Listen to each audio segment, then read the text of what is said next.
Hello and welcome back to the Americano show. Today we are going to be talking about Black Lives Matter because on Sunday it will be the 5th anniversary of the death of George Floyd, which, as we all know, kicked off a summer of rioting in America that had a long and lingering impact on US politics. To discuss this very important subject, I'm delighted to be joined here at the Spectator's office by Andy Ngo, who is an independent journalist, a senior editor at the Post-Millennial, and the author of Unmasked, which is a New York Times bestseller, and Sam Ashworth-Hayes, who is an opinion writer at The Telegraph. Andy, I'll start with you because you really sort of made your name journalistically, I think, covering this story. That's a bit unfair. You were a big deal before then, but it really propelled you into the spotlight because you'd written a lot about Antifa, which is a far-left radical organisation in America. And Antifa and Black Lives Matter sort of came together in that summer after George Floyd's death in an extraordinary way. Explain to us your memory of it, how you experienced that summer. Well, Black Lives Matter as a movement and organization started earlier. It has its roots really going back to 2012 after Trayvon Martin died. He was a 17-year-old black boy who got into a confrontation with a Latino man, and during that confrontation was shot dead, and there was a trial, and George Zimmerman was acquitted of all charges. In 2013, 3 women co-founded the organization, and from its inception, it had been built on lies about the Trayvon Martin case and also about American history. There were a number of racial grievances, but at its ideological roots was entirely Marxist and revolutionary communists. Its heroes that the BLM cheered on were people like Assata Shakur, who is a still wanted fugitive and alleged cop killer who broke out of prison decades ago and has fled to Cuba and is still wanted by the FBI. They would read her poetry, praise her. Patrisse Cullors, who's probably the most well-known founder of the 3, was mentored by Eric Mann, who is a convicted member of the Weather Underground, and that was a communist terrorist organization that operated in the US in the 60s and 70s and did bombings, killings, and he spent time in prison. So these are sort of the ideological roots of the organization that very few people know about. And then in 2014, after Michael Brown in Ferguson, Missouri died, the playbook of the propaganda and lies with the aid of the mainstream media around that death were again put to use to radicalize a population in America and to exploit white guilt for financial gain. And that continued, and it built up a playbook that was used very well and very violently so in 2020 after George Floyd died. And it made a lot of people very rich along the way, including those who were involved in the organization. And on both sides of the Atlantic, by the way, there have been people who have been accused of misappropriating large sums of money in the United States. The organization itself has spent upwards of nearly $12 million, according to their financial filings, on luxury properties in both the United States and Canada. And of course, there was a Black Lives Matter leader in Bristol who pleaded guilty to misuse of funds for BLM fundraising in the UK. Well, I'd like to get more into that in a second, but I'll just turn to you, Sam. It was, of course, the summer of COVID. It was the year of COVID. And as Andy said, there have been a few of these killings, which are always terrible, police killings of young black men that had triggered a protest. And it felt like what Andy calls a playbook was sort of being exercised in the media. But the combination of the COVID summer and George Floyd's death made it blow up in a way that, say, the killing of Freddy Gray, no relation, did a few years before. Yeah, it's almost surreal looking back sort of 5 years on how that summer was. And I think it is essentially impossible to disentangle what happened with the fact that so many people were, in some countries basically locked into their rooms, and the Americans not so much, but sort of in this extraordinary environment of sort of fear and tension and sort of uncertainty, and spending a lot of time online, communicating to people online, to the point that, there's this sort of saying, social media isn't real life. And for that sort of summer, it was almost the other way around. Social media was real life, and your day-to-day interactions were very, very limited. And you sort of had this bizarre contagion whereby the protests that sort of started in America started spreading to all of these other countries, and copying and pasting the same messages and the same concerns with sort of completely no regard for what the situation on the ground in those countries would actually look like, what the historical context would be. And certainly in Britain, we had this this very strange sort of set of protests, which were protesting issues which are obviously important, but are far, far less relevant here than they are in the United States. It almost feels like it's sort of an event horizon, like when you cross the event horizon, you don't go back, no information comes back out of it. And if you'd sort of said in 2020 how the next 5 years of politics were going to go on both sides of the Atlantic, I think people would have been, well, obviously they've been very skeptical. And it's I think it has receded a great deal from that sort of peak. But it's left behind this weird sort of flotsam in sort of in institutions, particularly in Britain, where I don't think people talk about it on a daily basis anymore. It's not sort of a primary topic of our national conversation. But if you look inside our institutions, inside the sort of the third sector and the government, it's been institutionalized quite to a large degree, and that's a very odd outcome. Because it was, Andy, it was this sort of, there was a sense at that time that there was a revolution about to happen or happening. We had the autonomous zone in Seattle, which was an extraordinary thing to happen in the wake of the protests, where a section of the city, you visited it, I'm sure. I was on the ground You there, were on the ground undercover. there. A section of the city was effectively taken over by left-wing radicals and had its own law, had its own legal... They tried to make it a legal entity, did they not? Yeah, so a moment ago I spent at length explaining the ideological origins of BLM, and that's so important because I guess the cleverness of Black Lives Matter is if you are speaking critical of it, it is easily spun as then you are stating that Black lives don't matter or that they're not equal. And that's the game that a lot of these left-wing organizations and movements do. They appropriate slogans or concepts or words and flip them on its head to mean something entirely different. You wouldn't think that Black Lives Matter is actually about revolution and communism, but it is, and it's in the statements of its own ideological founders, its heroes, and then how it actually manifested on the ground. So in 2020, we spent at that point several months in the US being encouraged or forced to self-isolate and stay indoors. And immediately after George Floyd died, all these technocrats and health experts came out and said that racism was actually the biggest pandemic and that something needed to be done. So forget everything we said about social distancing and all that. Go out to the streets and protest. And a lot of people did that. A lot of well-intentioned people, I might say. And this theme of white guilt being exploited is something that I talk about a lot in my reporting.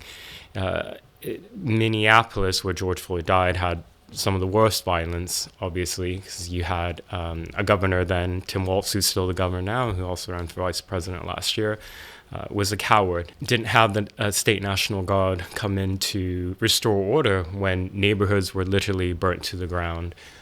You had a mayor, Democrat, Jacob Frey in Minneapolis, who was also a coward. All these Democrats in city after city in America that was shut down by violent protests and riots were led by Democrats who turned the other way or stood aside whilst the violence happened. Or bent the knee.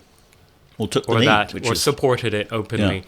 So in Portland, Oregon, the Pacific Northwest, where I'm from and where I was reporting from, we had the longest duration of riots, months at a time.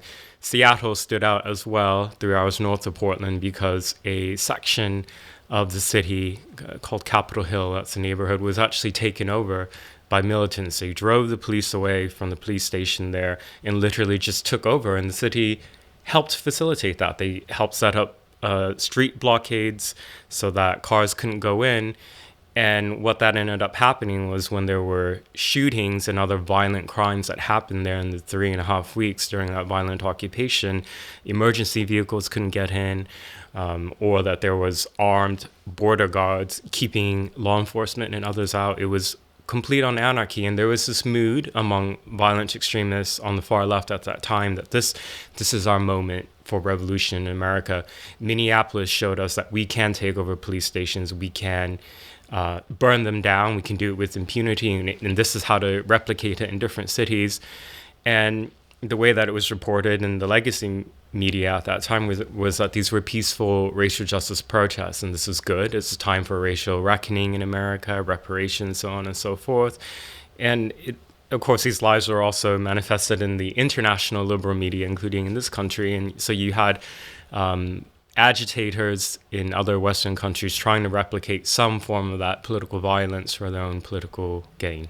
And Sam, you had corporations jumping on it in a big way. It became almost sponsored by all the world's largest corporations, wanted to sign up to the Black Lives Matter moment and to show that they were part of this, what seemed to be a revolutionary moment. Yeah, it was a really interesting illustration of some dynamics you get in evolutionary games and economics, which you can cut out if this is not of interest. But no, it is. Basically, the way norms work in an evolutionary game is that you want to sort of adhere to them if everyone else adheres to them, and you're punished if you don't. And this makes them like very, very stable for quite a long time. They can withstand quite a lot of disruption. But then when they shift, they do so really, really quickly, and you don't want to be on the wrong side of those. And what sort of happened over that summer was we kind of completed this norm shift towards being much less tolerant of sort of like disputes on various issues, much more sort of puritanical. And lots of companies basically sort of came out and said, we're going to stand this movement. We think it's the right thing to do. And very clearly what they meant by that was it's the right thing to do for our bottom line. Because, oh my God, we don't want to be the only person in this sector who doesn't say this. So you had all of these companies which behave in hilariously unethical ways around the world. I won't name them for the ease of your lawyers. But yeah, with like laundry lists of catastrophically bad behavior. Because they're saying, well, what we really stand for is social justice. And then obviously sort of like just quietly walking it back a few years later once everyone sort of shifted back the other way. Yes. It was absolutely bizarre. And I mean, the whole of that year is such a strange thing in hindsight, because I mean, obviously, as Andy's mentioned, you had the public health sector discrediting itself as best it could in the middle of a pandemic. You had broadcasters standing in front of flaming buildings with chyrons saying, you know, this is a mostly peaceful event. And, you know, Keir Starmer, poor old Keir, getting yelled at for saying this was a moment, which it turned out to be. Yeah. And, it's really quite hard to get your head around just how odd that year was, even, you know, when you were sitting there writing about it at the time. It is. And Andy, I think you're quite right to point to the Marxist origins, because in the BLM manifesto, there was sort of extraordinarily radical things that were completely overlooked or even accepted, such as, you know, the destruction of the family. The idea in BLM's manifesto was to destroy the traditional idea of the family and replace it with the village, which was sort of the autonomous zone. Yes, and to destroy capitalism, destroy America, destroy its allies. Pure Marxists, nothing particularly new in what they claim. These are what communist ideologues have been saying for so long. But it was wrapped around this lovely slogan of Black Lives Matter.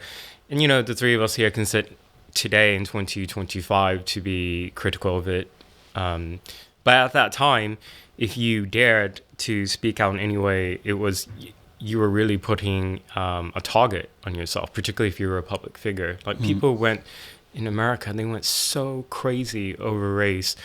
And it's a bit surreal when I remind myself that it was 5 years ago. But at that time, like the chokehold that this had on America in every aspect, in media, of course, by politicians, entertainment, celebrities, everybody was on board, and you had to go along with the lies.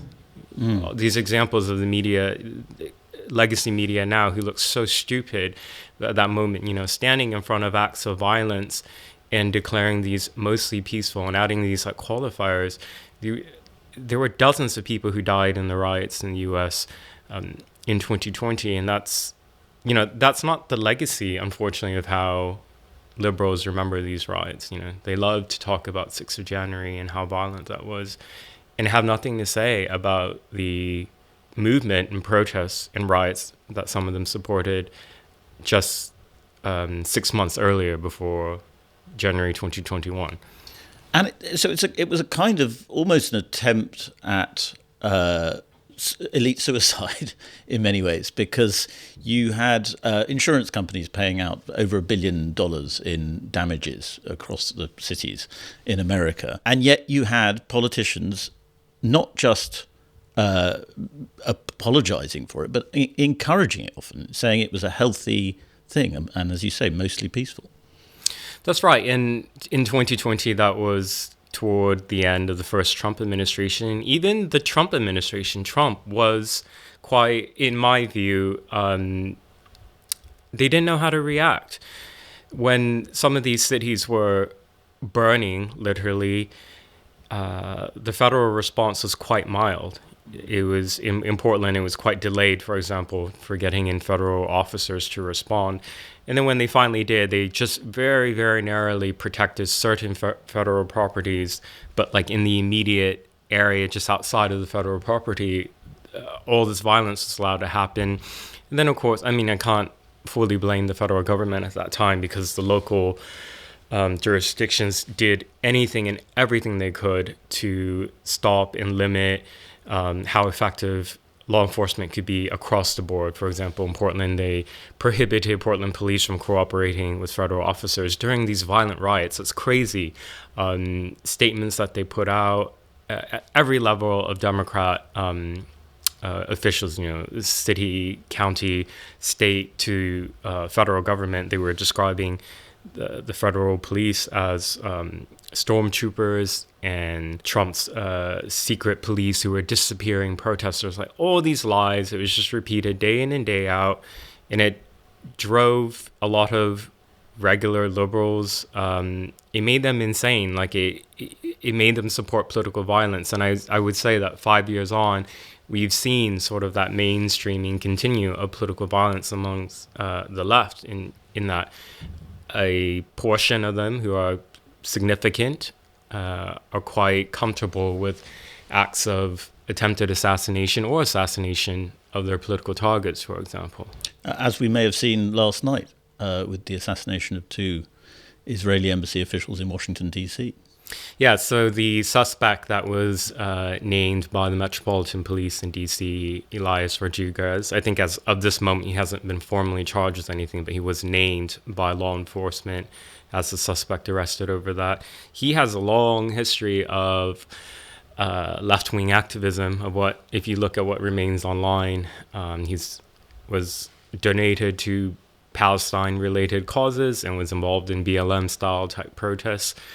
And he's not the only one who allegedly has engaged in acts of deadly political violence on the left. It's just whenever it does happen, it doesn't get the type of media coverage that right-wing political violence does. And so it doesn't remain in the minds of people, and people don't discuss it, and therefore the masses don't even know about it. Mm. Well, Hamas and the situation in Palestine have sort of synergized, if that's the word, with Black Lives Matter in some ways, because on the day of October 7th, or perhaps it was the day after, a local BLM chapter posted a parachute image in support of the October 7th attacks. What, Sam, do you think explains that connection between the Free Palestine movement and Black Lives Matter? Is it just this sort of left-wing sense of always fighting injustice, oppression? How does it tie into anti-Semitism and so on?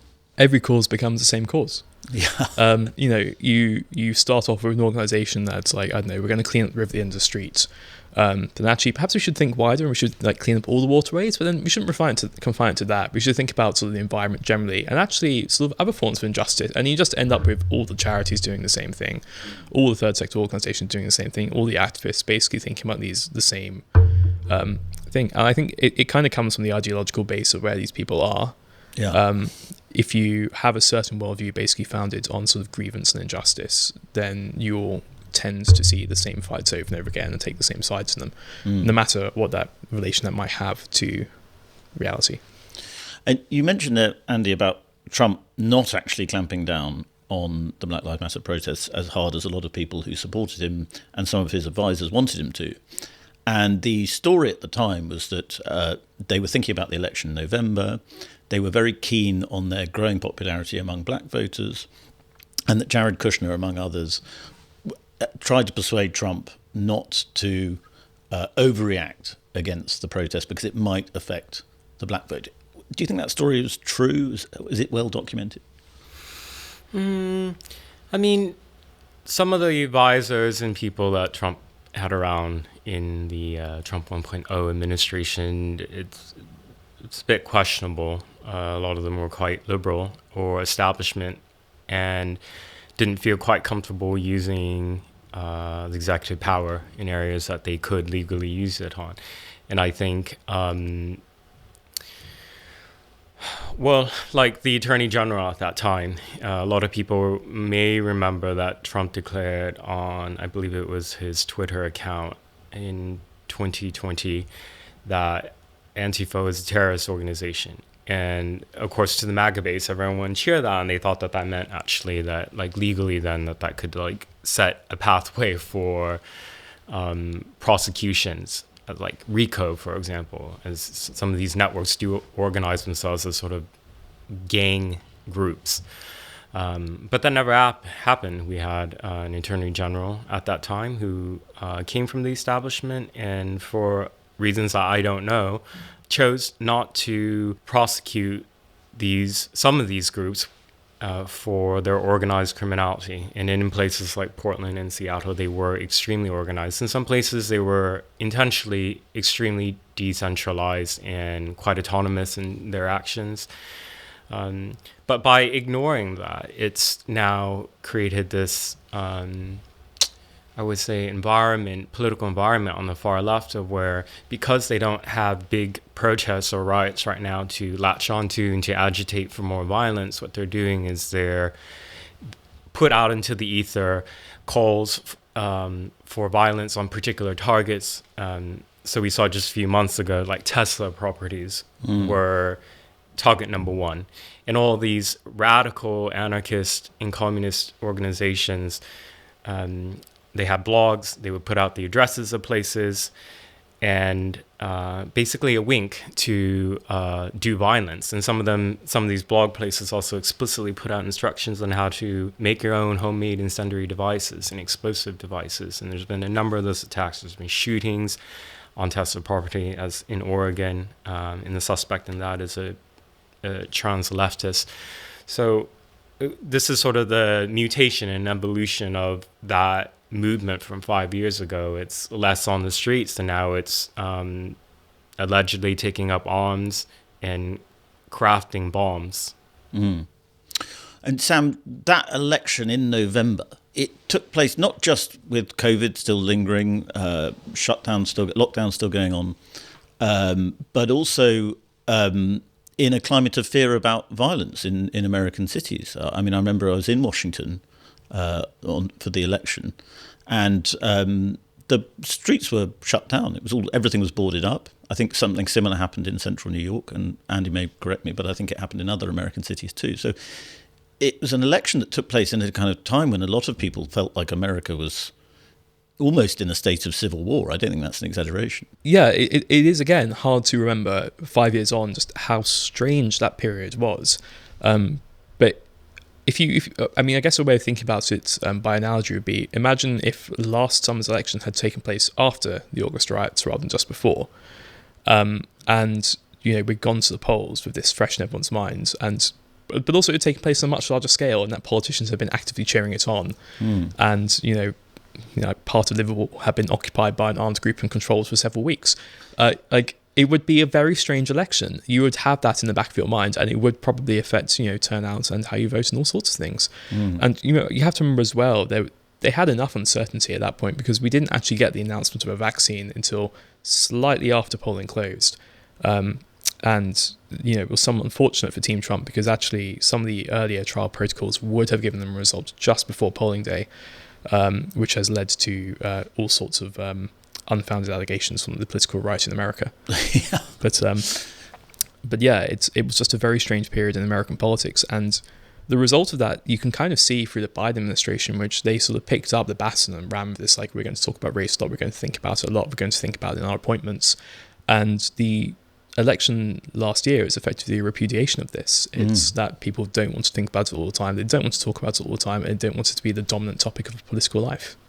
Yes, I wanted to ask you that, Andy. To what extent do you think 2024 was a repudiation of what happened in 2020? Because a lot of people, there was a crime wave epidemic because of the defund, partly because of the defund the police movement, which came out of Black Lives Matter.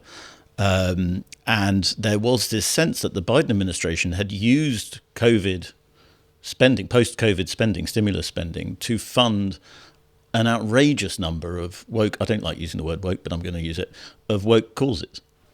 Yes, that also happened at the state level because this federal money was spread across different states, and then states in states like Oregon could then choose to how to spend that money, and some of them went to extremely radical left-wing causes. To answer your question, I think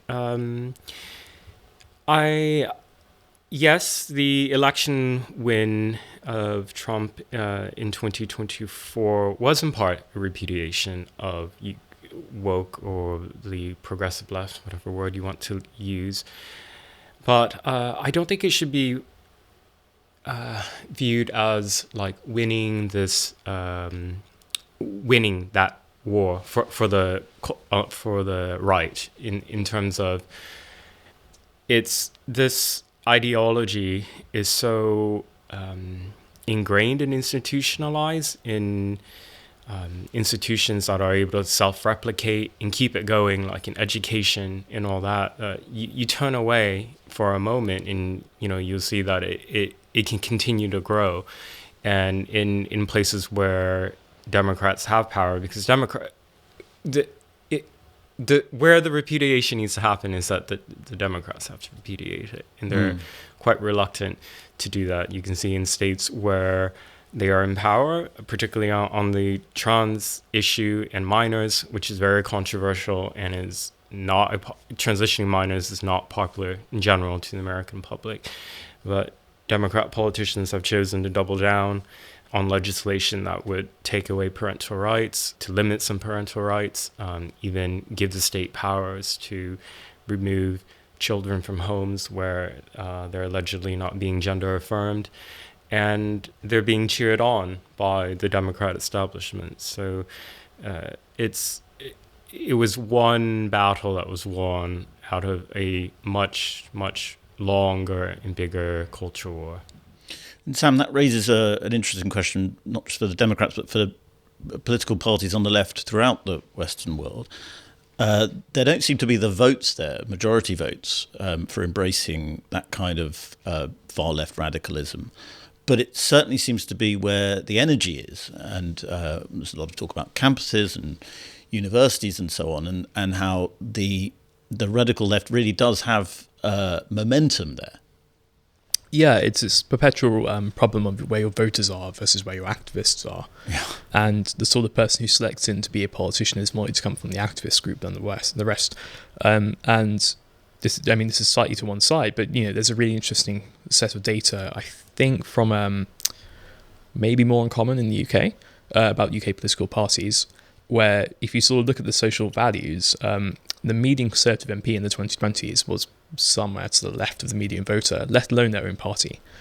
If you kind of think about the way politics is structured with sort of parties and sort of cliques which self-select and activist cause, you have these really strange groups interacting and then competing for the attention of voters. And what they're doing, if they were purely Downsian, if they were just maximising the probability of winning the election, then these parties would be out there. But actually they're engaged in these internal power struggles and these internal structures, and they get locked into things that they can't actually get out of.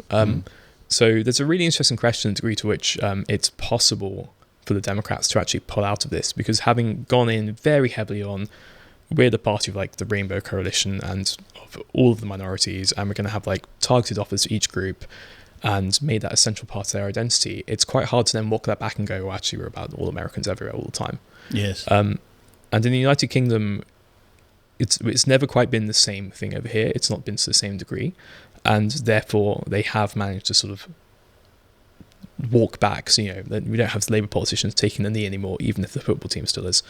But it's still, there is still a tension between, who the activists are, what they want, and what the voters want. And it's much harder to navigate that on the left on this particular issue. Finally, Andy, you yourself have been attacked. You were hospitalised for trying to cover this, and you faced a lot of online anger for your journalism, for trying to expose Antifa and the sort of the real nature of Black Lives Matter. Do you feel is it more virulent? Is the hatred more virulent now than it was, or have we recovered from that? You say it's mutated. The online hate, I think, is there's been a recovery.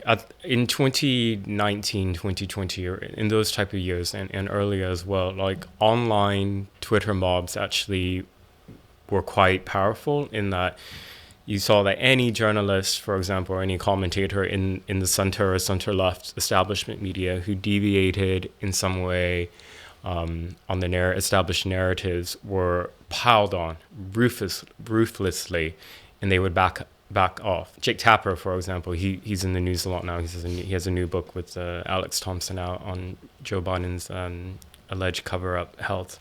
And he, in 2019, when I was beaten very severely by Antifa in Portland, Oregon, had brain bleed and was hospitalized.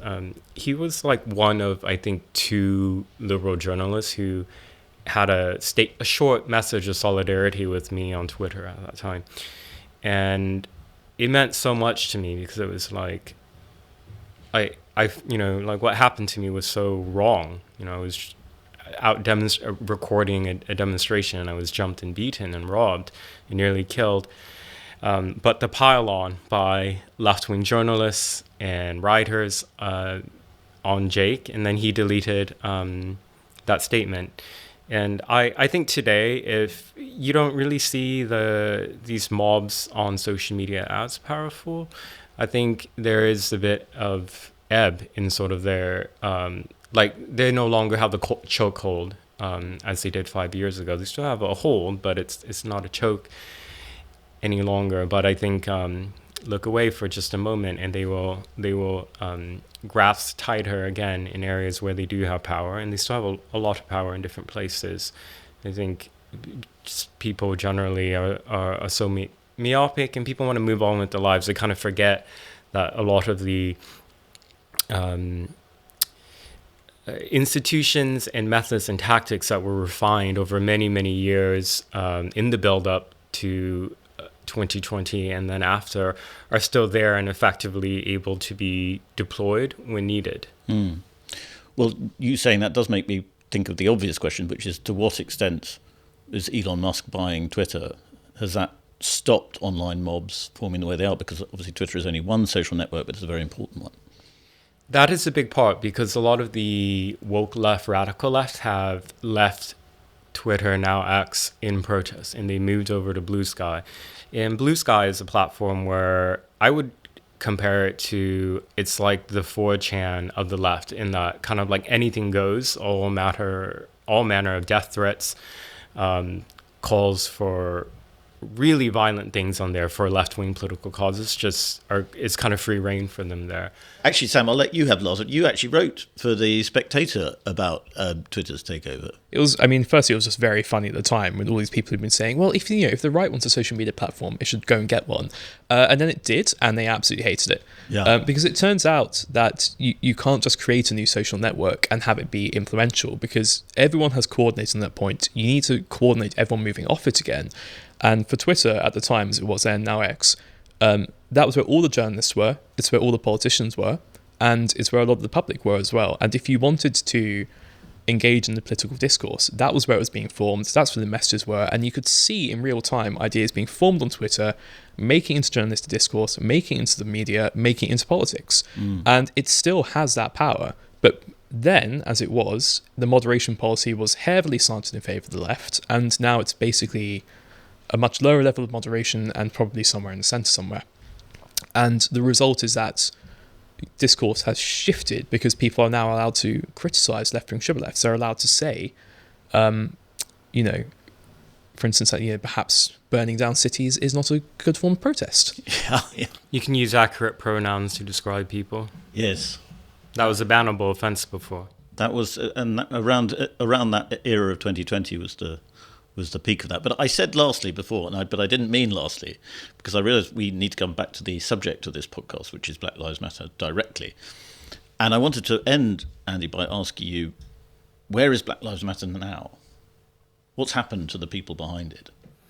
Black Lives Matter Global Foundation, which is the official registered nonprofit in the U.S., has a much diminished role than before.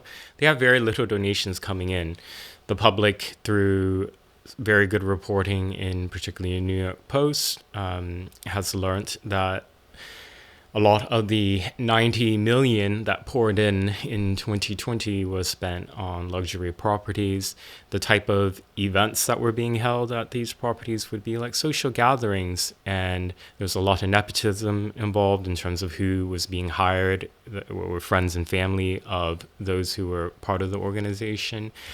And BLM, I think, is delegitimized because of these reports. This race grifting is very, very lucrative because white guilt remains. I think it's this one thing that liberal Americans just cannot let go of. And no matter what, they will self-flagellate and offer up money. And you can see it.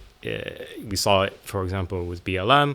We saw it around the same time in 2017-18 with Open Borders organizations that purported to help illegal migrants in the U.S. Many of those organizations are pulling in millions and millions of dollars now to try to assist and help prevent illegal foreign nationals from being deported from the U.S. So there's just so much money involved in it. And also the families of some of these BLM martyrs, and a lot of them are not were killed in circumstances that were determined in court trials to be justified. The families received very, very large financial settlements from cities. Again, so even when it's not enough that individuals offer up donations to organizations, cities will willingly offer up millions, sometimes tens of millions of taxpayer funds to settle these civil claims. Even meritless, frivolous lawsuits, they just pay out.